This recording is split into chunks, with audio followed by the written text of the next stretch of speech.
Good morning, everybody.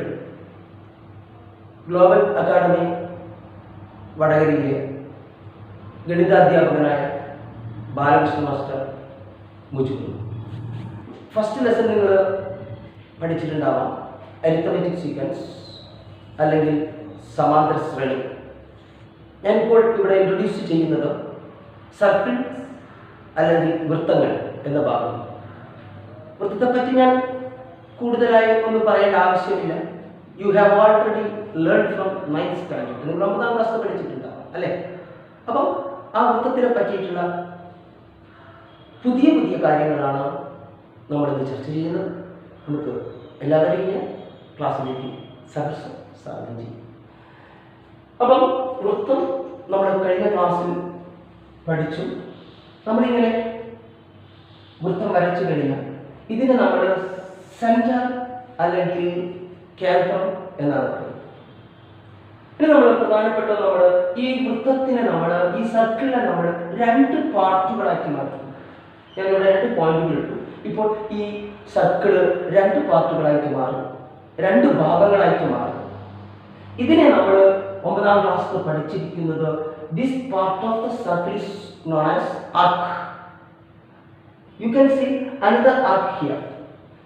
This arc is also known as alternate arc of this arc. ഈ ചാപത്തിനെ നമ്മൾ ചാപം എന്നാണ് പറയുന്നത്. ഈ ചാപത്തിന്റെ മറുകഷ്ണമാണ് ഈ കഷ്ണം. വൃത്തത്തിന്റെ കഷ്ണത്തിന്റെ മറുകഷ്ണം. എന്താണ് മറുകഷ്ണം എന്ന് പറഞ്ഞാൽ?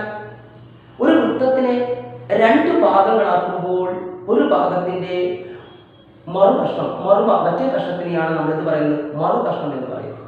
ഇത് വെച്ചുകൊണ്ടാണ് 10ാം ക്ലാസ്സിൽ നമ്മൾ പ്രോബ്ലംസ് കണക്കുകൾ തുടങ്ങുന്നത്. ഇനി ഞാനിവിടെ ചെയ്യാൻ പോകുന്നത്, ഞാനിവിടെ 3 സർക്കിൾസ് വരയ്ക്കുന്നു. I am going to draw 3 circles on the blackboard. Listen. ഞാനിവിടെ 3 വൃത്തങ്ങൾ വരയ്ക്കാൻ പോവുകയാണ്. ഏതൊക്കെയാണ് 3 വൃത്തങ്ങൾ? ഒന്ന്, ഇപ്പൊ നിങ്ങളിവിടെ 3 വൃത്തങ്ങൾ കാണുന്നില്ലേ? നേരത്തെ പറഞ്ഞതുപോലെ തന്നെ ഞാൻ ഈ 3 എണ്ണത്തിൽ ഞാൻ കേന്ദ്രം അടയാളപ്പെടുത്തുന്നു, സെന്റർ അടയാളപ്പെടുത്തുന്നു. ഇനി ഞാൻ എന്ത് ചെയ്യുന്നു?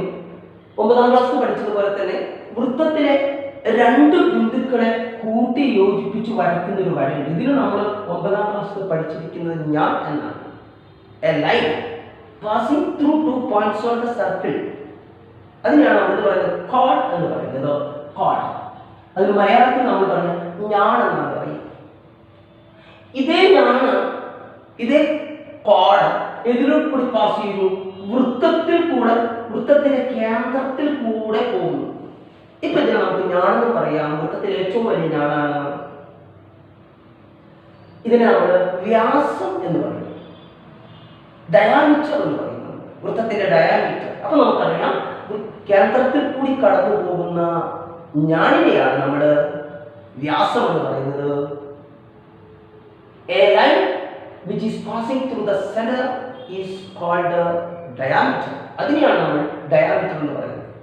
വൃത്തത്തിലെ ഏറ്റവും വലിയ ഞാനാണ് വ്യാസം, ഏറ്റവും വലിയ ഞാനായിരിക്കുന്നു. അതുപോലെ തന്നെ largest code is known as the diameter എന്ന് പറയുന്നത്. അപ്പോൾ ഞാനിവിടെ 3 വൃത്തങ്ങൾ വരച്ചു. അതുപോലെ തന്നെ 3 വ്യാസ വരയ്ക്കുക, വ്യാസരേഖാകൾ വരച്ചു. ഇവിടെയാണ് 10ാം ക്ലാസ്സിലെ കണക്ക് കൊടുക്കുന്നത്. വളരെ ശ്രദ്ധിച്ച് കേൾക്കണം. നോട്ടുകൾ നിങ്ങൾ പറയുന്ന കാര്യങ്ങൾ നിങ്ങൾ നോട്ട് പുസ്തകത്തിൽ എഴുതി വെക്കണം. ഇനി ഞാൻ നോക്കാം. ഞാൻ ഇതിന്റെ അഗ്രബിന്ദുക്കൾ യോജിപ്പിച്ചുകൊണ്ട്, ഈ വ്യാസത്തിന്റെ അഗ്രബിന്ദുക്കൾ യോജിപ്പിച്ചുകൊണ്ട് ഞാൻ ഒരു മൂല വരയ്ക്കുന്നു. I am going to draw a vertex by joining endpoints of the diameter. Listen here. ഞാൻ എന്താ ചെയ്യാൻ പോകുന്നത്? ഈ വ്യാസത്തിന്റെ അഗ്രബിന്ദുക്കൾ ഉപയോഗിച്ചുകൊണ്ട് ഞാനൊരു മൂല വരയ്ക്കുന്നു. ഇപ്പൊ നിങ്ങൾക്ക് ഇവിടെ ഒരു മൂല കാണാൻ പറ്റിയില്ലേ? എങ്ങനെയാണ് ഞാൻ വരച്ചത്? ഇതിന്റെ അഗ്രബിന്ദുക്കൾ യോജിപ്പിച്ചുകൊണ്ടാണ് ഞാൻ ഇവിടെ മൂല വരച്ചിരിക്കുന്നത്. മനസ്സിലാകുന്നുണ്ട്? വീണ്ടും ഞാൻ ഇതിന്റെ അഗ്രബിന്ദുക്കൾ, അതേ അഗ്രബിന്ദുക്കൾ യോജിപ്പിച്ചുകൊണ്ട് വീണ്ടും ഞാനൊരു മൂല വരയ്ക്കുന്നു. വീണ്ടും ഞാൻ അതേ അഗ്രബിന്ദുക്കൾ യോജിപ്പിച്ചുകൊണ്ട് വീണ്ടും ഞാനൊരു മൂല വരച്ചു. 3 വൃത്തങ്ങൾ വരച്ചു. ഞാൻ 3 അതിന്റെ വ്യാസത്തിന്റെ അഗ്രബിന്ദുക്കൾ ഉപയോഗിച്ചുകൊണ്ട് 3 മൂലകൾ വരച്ചു. Drawing 3 vertices. ആ സമയത്ത് നമുക്ക് ശ്രദ്ധിക്കാനുള്ളത് ഈ 3 മൂലകളുടെ പ്രത്യേകതകൾ ഈ ഇപ്പൊ നമുക്ക് ഇതിന്റെ അളവ്, ഈ കോണിന്റെ അളവ് എപ്പോഴും 90 കൂടുതലായിരിക്കും. ഈ കോണിന്റെ അളവ് എപ്പോഴും 90 കൂടുതലായിരിക്കും. ഇതിന്റെ മെഷർമെന്റ് മോർ ദാൻ 90 ഡിഗ്രി ആയിരിക്കും. ഇതിന്റെ മെഷർമെന്റ് എപ്പോഴും 90 ഡിഗ്രി ആയിരിക്കും. ഈ കോണിന്റെ അളവ് എപ്പോഴും, ഈ മൂലയുടെ അളവ് എപ്പോഴും 90 ഡിഗ്രി ആയിരിക്കും. എന്നാൽ കൂട്ടുകാരെ, നിങ്ങൾ ഇതിന്റെ അളവ് എപ്പോഴും 90 ഡിഗ്രിയിൽ കുറവായിരിക്കും. എങ്ങനെ നമുക്കിത് മനസ്സിലായി? ഇപ്പോൾ ഞാൻ വൃത്തത്തിന്റെ വ്യാസത്തിന്റെ അഗ്രബിന്ദുക്കൾ യോജിപ്പിച്ചുകൊണ്ട് ഞാൻ ഇവിടെ ഒരു മൂല വരച്ചു. ആ മൂല ഇപ്പോൾ വൃത്തത്തിനുള്ളിലാണ്. അതിന്റെ പ്രത്യേകത 90 ഡിഗ്രി കൂടുതലായിരിക്കും. മറ്റൊന്ന് നമ്മൾ ഇവിടെ വരച്ചു. അത് ഞാൻ വരച്ച മൂല വൃത്തത്തിലൊരു ബിന്ദുവിലാണ്, അതിന്റെ വെർട്ടെക്സ്, അതിന്റെ മൂല കിടക്കുന്നത്. അത് 90 ഡിഗ്രി ആയിരിക്കും. മൂന്നാമത്തെ മൂല വൃത്തത്തിന് പുറത്താണ്, അത് 90 ഡിഗ്രി കുറവായിരിക്കും. അപ്പൊ നമ്മൾ പറഞ്ഞത് ഈ വെർട്ടെക്സ് മോർ ദാൻ 90 ഡിഗ്രിയാണ്, ഈ വെർട്ടെക്സ് 90 ഡിഗ്രിയാണ്, ഈ വെർട്ടെക്സ് ലെസ് ദാൻ 90 ഡിഗ്രിയാണ്. ചുരുക്കി പറഞ്ഞാൽ വ്യാസത്തിന്റെ അഗ്രബിന്ദുക്കൾ യോജിപ്പിച്ചുകൊണ്ടൊരു മൂല വരച്ചു കഴിഞ്ഞാൽ അത് 90 ഡിഗ്രിയിൽ കൂടുതലാണെങ്കിൽ വൃത്തത്തിനുള്ളിലും, അത് 90 ഡിഗ്രി ആണെങ്കിൽ വൃത്തത്തിന് മുകളിലും, അത് 90 ഡിഗ്രിയിൽ കുറവാണെങ്കിൽ വൃത്തത്തിന് പുറത്തുമായിരിക്കും. എങ്ങനെ തെളിയിക്കാം നമുക്ക്? ഇത് നമുക്ക് തെളിയിക്കണമല്ലേ? വൃത്തത്തിനുള്ളിലുണ്ട്, വൃത്തത്തിന് പുറത്തുണ്ട്, വൃത്തത്തിന്റെ മുകളിലുണ്ട്. ഒന്ന് നമ്മൾ 9ാം ക്ലാസ്സിൽ പഠിച്ചു കഴിഞ്ഞു. എന്നാൽ ഒരിക്കൽ കൂടി ഓർമ്മിക്കുകയാണ്. നമ്മൾ കേട്ടിട്ടുണ്ടാവും, ഒരു ത്രികോണം വരച്ചു കഴിഞ്ഞാൽ അതിന്റെ ബാക്കിക്കോൺ വരയ്ക്കുന്നതിന്, ബാക്കിക്കോൺ ഒരു ട്രയാങ്കിളിന്റെ എക്സ്റ്റീരിയർ ആംഗിൾ വരച്ചു കഴിഞ്ഞു. ഇപ്പൊ സപ്പോസ് ഞാനൊരു 60 ഡിഗ്രി കൊടുത്തു, ഞാനൊരു 40 ഡിഗ്രി കൊടുത്തു. ഈ ട്രയാങ്കിളിന്റെ ഈ ആംഗിൾ 60 ഡിഗ്രി, ട്രയാങ്കിളിന്റെ ഈ ആംഗിൾ 40 ഡിഗ്രി. അപ്പൊ സ്വാഭാവികമായിട്ട് നമുക്കറിയാം ത്രികോണത്തിന്റെ 3 കോണുകളുടെയും തുക 180 ഡിഗ്രി ആയിരിക്കും. അപ്പൊ നമുക്കിത് 60, 40, 100 കിട്ടി. Can you say the answer? What is the measurement of this angle? Can you say? എന്ന് പറയാൻ പറ്റുമോ? പറയാൻ പറ്റും. കാരണം ത്രികോണത്തിന്റെ 3 കോണുകളുടെയും തുക എത്രയാണ്? 180 ആണെങ്കിൽ ഈ 2 കോണുകളും കൂട്ടിയാൽ നമുക്ക് 100 കിട്ടും. അപ്പൊ 150 ആകണമെങ്കിൽ നമുക്കറിയാം ഇത് 80 ആണ്. ഇത് 80 ആയിരിക്കും. സ്വാഭാവികമായിട്ടും ഈ ത്രികോണത്തിന്റെ ബാഹ്യ കോണ് എത്രയാണെന്ന് നമുക്ക് പറയാൻ പറ്റും. ഇതിന്റെ എക്സ്റ്റീരിയർ ആംഗിൾ എത്രയാണെന്ന് നമുക്ക് പറയാൻ പറ്റും. വരകൾ എന്നുള്ള പാഠഭാഗത്ത് നിങ്ങൾ പഠിച്ചതാണ്. ഒരു വരയുടെ മുകളിൽ നമ്മൾ 2 കോണ് വരച്ചു കഴിഞ്ഞാൽ ആ 2 കോണുകളും കൂടി കൂട്ടിയാൽ നമുക്ക് 150 കിട്ടണം. അതിനെന്താ നമ്മൾ പഠിച്ചിരിക്കുന്നത്? 9ാം ക്ലാസ്സിൽ രേഖീയ ജോഡികൾ. 7ാം ക്ലാസ് തൊട്ടേ തുടങ്ങുന്നുണ്ട്. നമ്മൾ ലീനിയർ പെയറാണ് നമ്മൾ പഠിച്ചിരിക്കുന്നത്. അപ്പോൾ ഇത് ഈ വരയിലെ ഒരു ജോഡി കോണുകളാണ്. അപ്പൊ ഇത് 2 കൂടി കൂട്ടിയാൽ എത്ര കിട്ടണം? 150 കിട്ടണം. അപ്പൊ ഈ കോണിന്റെ അളവ് ആയിരിക്കണം? 100 ആയിരിക്കണം. ഇപ്പൊ നോക്കൂ നിങ്ങൾ, ഈ ചിത്രത്തിൽ ഒരു പ്രത്യേകത കാണുന്നില്ലേ? ത്രികോണത്തിന്റെ ബാഹ്യകോണിന്റെ ആന്തരകോണിന്റെ ഈ 2 കോണുകളും കൂടി കൂട്ടിയാൽ നമുക്ക് എത്ര കിട്ടും? 100 കിട്ടും. എക്സ്റ്റീരിയർ ആംഗിൾ തിയറം, ബാഹ്യകോൺ സിദ്ധാന്തം എന്നാണ് നമ്മൾ മലയാളത്തിൽ പറയുക. എന്ന് പറഞ്ഞാൽ ത്രികോണത്തിന്റെ ബാഹ്യകോണിന്റെ തുക, ഒരു ത്രികോണത്തിന്റെ ബാഹ്യകോണിന്റെ തുക അതിന്റെ ആന്തരകോണിന്റെ വിദൂര കോണുകളുടെ തുകയ്ക്ക് തുല്യമായിരിക്കുന്നതാണ് പറയുന്നത്. എന്താണ് വിദൂര കോൺ എന്ന് പറഞ്ഞാൽ? ഈ കോണിന്റെ ആന്തരകോണിന്റെ പുറത്ത് കിടക്കുന്ന കോണുകളെയാണ്, അത് ദൂരത്ത് കിടക്കുന്ന കോണുകളെയാണ് നമ്മൾ വിദൂര കോണുകൾ എന്ന് പറയുന്നത്. ചുരുക്കി പറഞ്ഞ ചിത്രത്തിൽ നോക്കിയാൽ ഈ 2 കോണുകളുടെയും തുകയായിരിക്കും ഇതിന്റെ പുറത്തുള്ള കോണിന്റെ തുക. അതിനെ നമ്മൾ ബാഹ്യകോൺ എന്നാണ്, പുറം കോണെന്നാണ് നിങ്ങൾ പഠിച്ചിരിക്കുന്നത്. കുറച്ചുകൂടി നന്നാക്കി പറഞ്ഞാൽ നമുക്കിതിന് ബാഹ്യകോൺ, എക്സ്റ്റീരിയർ ആംഗിൾ എന്ന് പറയും. Exterior angle is equal to sum of the far removed angle of this interior angle. എപ്പോഴും ഈ കോണുകളുടെ തുകയായിരിക്കും ഇതിന്റെ പുറത്ത് കിടക്കുന്ന കോണിന്റെ അളവ്. പറഞ്ഞാൽ മനസ്സിലായിട്ടുണ്ടോ? എങ്കിൽ മാത്രമാണ് നമുക്ക് ഈ പോയിന്റിലേക്ക് നമുക്ക് കടക്കാൻ പറ്റും. അപ്പൊ ഞാൻ ഇതിനെ ഒരു വര യോജിപ്പിച്ചുകൊണ്ട് ഞാൻ ഇങ്ങനെ ഒന്ന് വരച്ചു. അപ്പൊ നിങ്ങളൊരു ത്രികോണം കാണുന്നില്ല. ഈ ത്രികോണം ഒഴികെ നിങ്ങൾ ത്രികോണം കാണുന്നുണ്ടോ? ഉണ്ട്. അപ്പൊ ഈ കോണിന്റെ ഈ ത്രികോണത്തിന്റെ ബാക്കി കോണ് എക്സ്റ്റീരിയർ ആംഗിളായി കണക്കാക്കി കഴിഞ്ഞാൽ ഈ ത്രികോണത്തിന്റെ രണ്ട് കോണുകളുടെയും തുകയായിരിക്കില്ല ഈ കോൺ. ഈ ചിത്രത്തിൽ നോക്കിയാൽ കാണാം കേട്ടോ. ഈ ത്രികോണത്തിന്റെ ബാക്കി കോൺ 100 വരുമ്പോൾ നമ്മൾ അതിന്റെ ഈ രണ്ട് കോണുകളുടെയും തുക എത്രയായിട്ട് വരുന്നത്? 100 വരുന്നത്. അപ്പൊ നമ്മൾ അത് മനസ്സിലാക്കിക്കൊണ്ട് ഈ ത്രികോണത്തിന് ഞാൻ വരച്ച ത്രികോണം കാണുന്നുണ്ടോ? അപ്പൊ ഈ ത്രികോണത്തിന്റെ ബാക്കി കോണാണ്. അപ്പൊ ഈ ബാക്കി കോണിന്റെ അളവ് എപ്പോഴും ഈ എക്സ്റ്റീരിയർ ആംഗിളിന്റെ മെഷർമെന്റ് എപ്പോഴും എന്തിന്റെ തുകയായിരിക്കും? ഇതിന്റെ രണ്ടെണ്ണത്തിന്റെ തുകയായിരിക്കില്ലേ അല്ലെ? അപ്പൊ നമുക്ക് മനസ്സിലായി ഈ കോണ് 90 ഡിഗ്രി ആണല്ലോ. ഇതെങ്ങനെ 90 ഡിഗ്രി ആണെന്നുള്ളത് നെക്സ്റ്റ് പോയിന്റ് ഞാൻ പറഞ്ഞു തരാം. ഇത് 90 ഡിഗ്രി ആണെന്ന് ഞാൻ ഓൾറെഡി ഇവിടെ പറഞ്ഞു കഴിഞ്ഞല്ലോ അല്ലെ. വൃത്തത്തിന്റെ മുകളിലാണെങ്കിൽ ആ കോണം എത്ര ഡിഗ്രി ആയിരിക്കും? 90 ഡിഗ്രി. അപ്പൊ ഇതിനും ഒരു അളവുണ്ടാവില്ലേ? അപ്പൊ ഇത് സപ്പോസ് ഇത് 10 ഡിഗ്രി ആണെന്ന് വിചാരിക്കുക. 90നോട് 10 കൂട്ടുമ്പോൾ 90 കിട്ടില്ലേ? വേണ്ട, 5 ഡിഗ്രി ആണെന്ന് വിചാരിച്ചു നിങ്ങൾ 95 ആയോ? അപ്പൊ എത്രയായാലും 1 ഡിഗ്രി ഈ കോൺ 1 ഡിഗ്രി ആണെങ്കിലും 2 ഡിഗ്രി ആണെങ്കിലും 3 ഡിഗ്രി ആണെങ്കിലും ഇതിനോട് കൂട്ടുമ്പോൾ 90 കൂടുതലായിരിക്കുമല്ലോ. അപ്പൊ നമുക്ക് മനസ്സിലായി ഈ കോൺ 90 ഡിഗ്രി കൂടുതലായിരിക്കില്ലേ.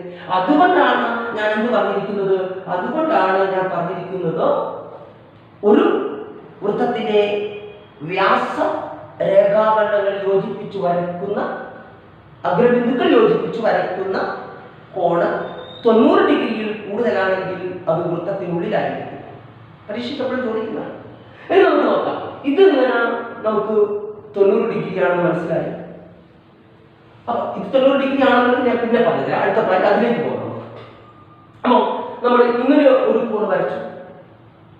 അപ്പൊ ഞാൻ ഇവിടെ ഇങ്ങനെ യോജിപ്പിച്ചുകൊണ്ട് ഇപ്പോൾ ആ കോൺ വൃത്തത്തിന്റെ പുറത്താണ്. ഇവിടെ നിങ്ങൾ ത്രികോണം കാണും, ഇവിടെ ഈ ത്രികോണം കാണും. ഈ ത്രികോണത്തിന്റെ ബാക്കി കോണാണത്. ബാക്കി കോണം ഇവിടെ മനസ്സിലാക്കും. ത്രികോണത്തിന്റെ പുറത്ത് കിടക്കുന്ന കോണിനെയാണ് എക്സ്റ്റീരിയർ ആംഗിൾ അല്ലെങ്കിൽ ബാക്കി കോൺ എന്ന് പറയുന്നത്. അപ്പൊ ഈ ത്രികോണത്തിന്റെ ബാക്കി കോണാണിത്. അപ്പൊ ഈ കോൺ അങ്ങനെ 90 ഡിഗ്രി കുറവായി പറഞ്ഞാൽ ഈ കോൺ ഓൾറെഡി 90 ആണെന്ന് നിങ്ങൾ മനസ്സിലാക്കിയല്ലോ. കാരണം വൃത്തത്തിലാണല്ലോ ഈ മൂല കിടക്കുന്നത്, ഈ വെർട്ടെക്സ് ഈ വൃത്തത്തിലാണല്ലോ കിടക്കുന്നത്. അതുകൊണ്ട് ഇത് 90 ആയിരിക്കണ്ടേ. അപ്പൊ സ്വാഭാവികമായിട്ട് ഈ കോണും കൂടി കൂട്ടിയാൽ 90 കിട്ടണ്ടേ. അപ്പൊ നമുക്കത് മനസ്സിലായി. 90 രണ്ട് സംഖ്യകളുടെ തുക 90 ആകണമെങ്കിൽ അതെപ്പോഴും രണ്ട് സംഖ്യകൾ എന്തായിരിക്കണം? 90 കുറവായിരിക്കണം. ബാക്കി കോൺ സിദ്ധാന്തം ഈ രണ്ട് കോണുകളും കൂടി കൂട്ടിയാൽ ഇത് 90 ആവണം എന്ന് പറഞ്ഞാൽ ഈ കോണും എപ്പോഴും acute angle. What you mean by acute angle? Less than 90 degree angles ആണ്. അത് അക്യൂട്ട് ആംഗിൾ അല്ലെങ്കിൽ ന്യൂനകോണുകൾ എന്നാണ് നമ്മൾ മലയാളത്തിൽ പറയുക. അത് ഇപ്പോൾ 90 കുറവായിരിക്കും. സപ്പോസ് ഇത് 60 ആണെങ്കിൽ ഇത് 30 ആയിരിക്കണം, എന്നാലും ഇത് 90 ആവും. ഇത് 40 ആണെങ്കിൽ ഇത് 50 ആയിരിക്കണം, അപ്പോൾ ഇത് 90 ആവും. അതുകൊണ്ടാണ് ഞാൻ പറഞ്ഞത് 90 ഡിഗ്രിയിൽ കുറയുകയാണെങ്കിൽ അത് വൃത്തത്തിന് പുറത്തായിരിക്കും. ഇത്രയും കാര്യങ്ങളാണ്. അപ്പൊ ഞാൻ ഇതെങ്ങനെ 90 ആയി പരിശോധിക്കേണ്ടത്. ഇനി ഇത് നമ്മൾ പരിശോധിക്കാൻ പോകുന്നത് ശ്രദ്ധിക്കുക. ഞാനിതിനെ ഇത് സെന്ററാണ്, ഇത് കേന്ദ്രമാണല്ലോ. ഇനി ഞാൻ ഈ ത്രികോണത്തിനെ ഞാൻ രണ്ട് ത്രികോണങ്ങളാക്കി മാറ്റി.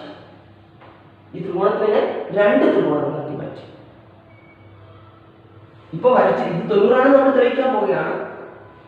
ഇതിനെ ഞാൻ രണ്ടെണ്ണമാക്കി ഭാഗിച്ചു.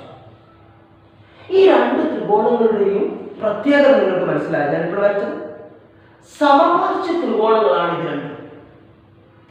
That means these triangles are known as isosceles triangle. Then what do you mean by isosceles triangle? സമപാർശ്വ ത്രികോണം എന്ന് പറഞ്ഞാൽ ഒരു ത്രികോണത്തിന്റെ രണ്ട് വശങ്ങൾ തുല്യമാണെങ്കിൽ ആ ത്രികോണത്തിനെയാണ് നമ്മൾ എന്ത് പറയുന്നത്? സമപാർശ്വ ത്രികോണം. ഇംഗ്ലീഷിൽ നമ്മൾ അതിനെ isosceles triangle എന്നാണ് പറയുന്നത്. A triangle with two equal sides is called isosceles triangle.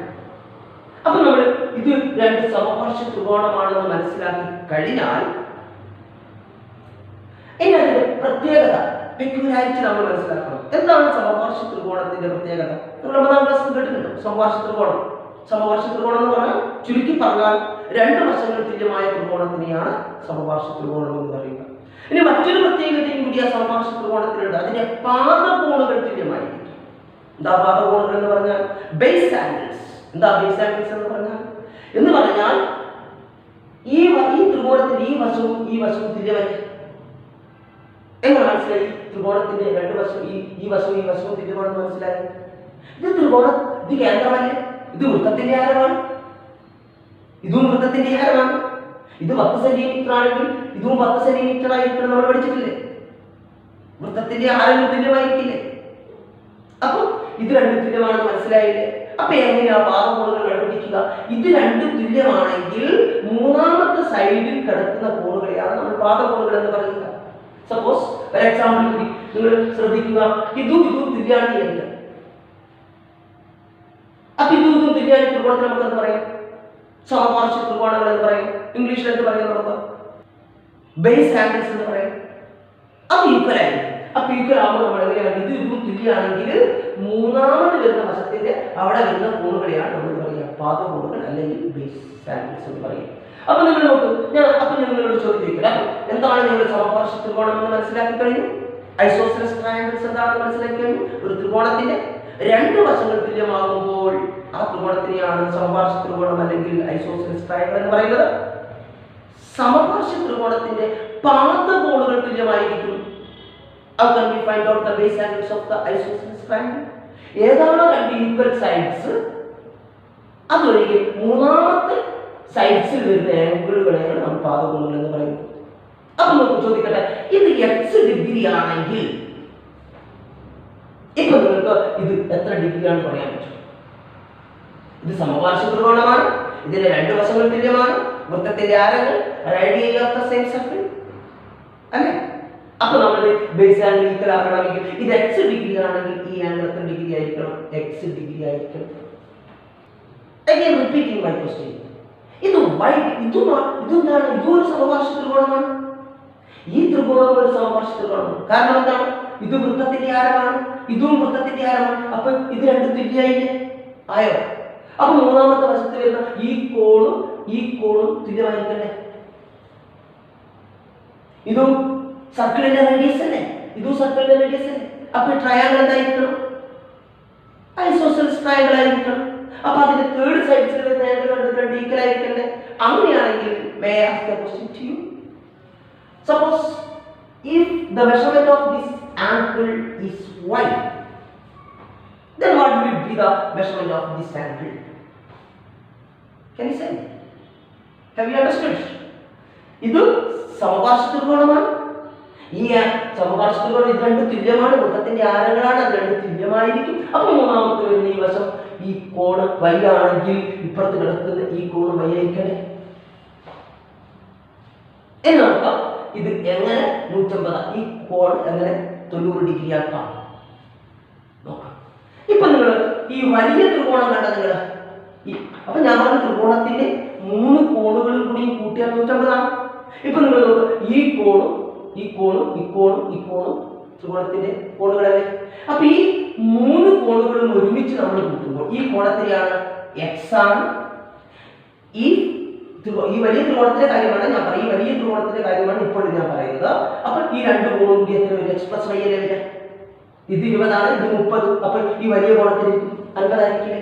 ഈ കോൺ 20 ഈ കോൺ 30 ആണെങ്കിൽ 20 + 30 = 50 അല്ലേ? അതുപോലെ തന്നെ ഈ കോൺ ഞാൻ എത്ര കൊടുത്ത? x അല്ലേ കൊടുത്തത്? ഈ കോണം y. അപ്പൊ ഈ കോണം എത്ര ഇരിക്കണം? x + y ആയിരിക്കട്ടെ. അപ്പൊ +x + y ഇതിന്റെ മെഷർമെന്റ് എത്രയാ? ഇതിന്റെ ഈ കോണാണ് എത്രയാ? y. അപ്പൊ ത്രികോണത്തിന് 3 കോണും കൂടി കൂട്ടിയോ? ത്രികോണത്തിന് 3 കോണും കൂടി കൂട്ടിയാൽ നമുക്ക് എന്ത് കിട്ടണം? 150 കിട്ടണം. ത്രികോണത്തിന് 3 കോണും കൂടി കൂട്ടിയാൽ 150 കിട്ടണം. ഇനി നമ്മൾ x കൂട്ടിയാൽ 2x ആണെന്ന് എല്ലാവർക്കും അറിയാം. then y കൂടി കൂട്ടിയാലോ 2y സമം ആര് തന്നെയാണ്? 150 തന്നെയാണ്. ഇനി ഇതിൽ കോമൺ ആയിട്ട് നമുക്ക് 2 എടുത്തൂടെ? ഇതിലെല്ലാം കോമൺ ആയിട്ട് നമുക്ക് എന്ത് എടുക്കാൻ പറ്റും? 2 എടുക്കാം. അപ്പൊ 2 എടുക്കുമ്പോൾ എന്ത് വരും? 2 × x + y = 180. 2 × x + y. ഇതിൽ ഈ 2xy എങ്ങനെ കിട്ടിയെന്ന് മനസ്സിലായോ? ഈ x ഉം ആഡ് ചെയ്യുമ്പോൾ 2x, ഈ y ഉം ആഡ് ചെയ്യുമ്പോൾ 2y = 180. ഈ 180 എങ്ങനെ കിട്ടി? കാരണം ഈ വലിയ ട്രയാങ്കിളിന്റെ 3 ആംഗിൾസിന്റെ സം എപ്പോഴും 150 ആയിരിക്കണം. ത്രികോണത്തിന്റെ 3 കോണുകളുടെയും 150 ആയിരിക്കണം. അങ്ങനെയാണ് സമം 150 ഞാൻ എഴുതാൻ കാരണം ഈ 2x ഇത് ആഡ് ചെയ്തു, y ആഡ് ചെയ്തിട്ടാണ് കിട്ടിയത്. ഇനി ഇതിന് രണ്ടെണ്ണത്തിലും 2 കോമൺ ആയിട്ടുണ്ടല്ലോ. അപ്പൊ നമ്മൾ 2 കോമൺ ആയിട്ട് എടുത്തു. അപ്പൊ ഇവിടെ x ബാക്കി വന്നു, ഇവിടെ y ബാക്കി വന്നു. അതാണ് 2 × x + y = 180. ഇവിടെ നാം വായിക്കുന്ന 2 ഇൻറ്റു എക്സ് പ്ലസ് വൈ എന്നാണ് വായിച്ചത്. നമ്മൾ ഇവിടെ ഇവിടെ 2 കൊണ്ട് മൾട്ടിപ്ലൈ ചെയ്യാനാണ് പറയുന്നത്. ഈ 2 കൊണ്ട് ഇവിടെ 2 ഇൻറ്റു എക്സ് പ്ലസ് വൈ. അപ്പൊ ഇവിടെ 2 കൊണ്ട് ഗുണിക്കുകയാണെങ്കിൽ സമത്തിന്റെ അപ്പുറത്ത് 2 കൊണ്ട് ഹരിച്ചാൽ മതി. അത് കണക്കിന്റെ നിയമമാണ്. എന്താ നിയമം? ഉദാഹരണത്തിന് പ്ലസ് മൈനസ് ഇൻറ്റു ഹരിക്കണം. 4 പ്രവർത്തനങ്ങളാണ് നമ്മൾ കണക്ക് ചെയ്യുന്നത്. ഒന്ന് കൂട്ടുക, ഒന്ന് കുറയ്ക്കുക, ഒന്ന് ഗുണിക്കുക, ഒന്ന് ഹരിക്കുക. സമത്തിന്റെ ഈ ഭാഗത്ത് നിങ്ങൾ കൂട്ടുകയാണെങ്കിൽ നിങ്ങൾ കുറയ്ക്കണം, സമത്തിന്റെ മറുഭാഗത്ത് കുറയ്ക്കണം. സമത്തിന്റെ ഈ ഭാഗത്ത് കുറയ്ക്കുകയാണെങ്കിൽ നിങ്ങൾ ഈ ഭാഗത്ത് കൂട്ടണം. സമത്തിന്റെ ഈ ഭാഗത്ത് ഗുണിക്കുകയാണെങ്കിൽ ഈ ഭാഗത്ത് നിങ്ങൾ ഹരിക്കണം. സമത്തിന്റെ ഈ ഭാഗത്ത് നിങ്ങൾ ഹരിക്കുകയാണെങ്കിൽ ഈ ഭാഗത്ത് ഗുണിക്കണം. ഈ 4 സിമ്പൽ ഏത് സിമ്പലാണ് ഇപ്പുറത്ത് ചെയ്യാൻ പറഞ്ഞത് അതിന് ഓപ്പോസിറ്റ് അപ്പുറം ചെയ്യണം. അപ്പൊ ഇവിടെ എന്താ ചെയ്യാൻ പറഞ്ഞാൽ 2 ഗുണിക്കണമെന്ന്. അപ്പൊ നമുക്ക് എഴുതാം. അപ്പൊ X plus Y is equal to 90 എന്ന് കിട്ടും. എങ്ങനെയാണ് 90 കിട്ടി? ഇവിടെ ഗുണിക്കല്ലേ 2 കൊണ്ട്. അപ്പൊ അത് കിട്ടി. 150 2 കൊണ്ട് ഹരിക്കണം ഇവിടെ. അപ്പൊ നമുക്ക് എത്ര കിട്ടി? 90.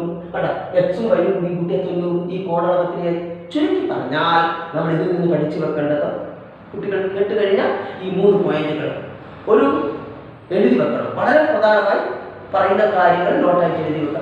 ഒരു വൃത്തത്തിന്റെ വ്യാസരേഖാഖണ്ഡത്തിന്റെ അഗ്രബിന്ദുക്കൾ യോജിപ്പിച്ചുകൊണ്ട്, ഡയാമീറ്ററിന്റെ എൻഡ് പോയിന്റ്സുകൾ യോജിപ്പിച്ചുകൊണ്ട് 3 വെർട്ടെക്സ് വരച്ചു കഴിഞ്ഞാൽ, 3 മൂലകൾ വരച്ചു കഴിഞ്ഞാൽ ആ മൂലയുടെ അളവ് 90 ഡിഗ്രിയിൽ കൂടുതലാണെങ്കിൽ ആ മൂല വൃത്തത്തിനുള്ളിലും, 90 ഡിഗ്രി ആണെങ്കിൽ ആ മൂല വൃത്തത്തിലും, 90 ഡിഗ്രിയിൽ കുറവാണെങ്കിൽ ആ മൂല വൃത്തത്തിന് പുറത്തുമായിരിക്കും. ഇത്രയും പറഞ്ഞ കാര്യങ്ങൾ നമ്മൾ ഇതാണ് പറഞ്ഞിരിക്കുന്നത്. Please note here. If it is more than 90 degree it will be inside the circle. It is less than 90 degree it will be outside the circle. If it is 90 degree it will be on the circle. Have you understood? Okay, goodbye.